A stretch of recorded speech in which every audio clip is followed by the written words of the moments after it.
You know, for this wimp, it does feel a bit like the North Pole. So when in Rome, I'm sitting on my sled. We got Santa's letter box right here for those letters to Santa. And it really does kind of feel like the holidays when those temperatures come down here in South Florida. It feels pretty good out if you're not out for too long or have to be in it for too long, or if you're, dressed appropriately. So this morning we've been out here at Weston Town Center talking to people stopping by to get some coffee. And we did speak to one man who he was bundled up. He says he pulled out one of his 4 jackets that he owns this morning.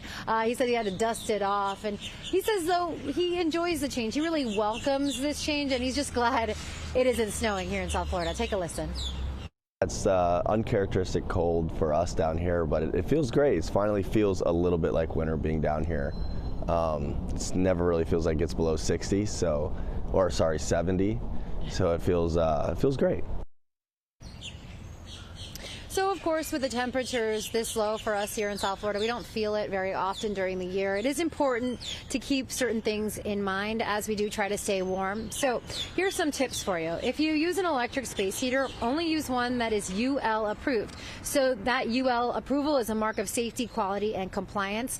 Don't use extension cords with your space heaters. Plug them directly into the wall. Don't run your cables under rugs or carpets. And don't forget to unplug the heaters before you leave home.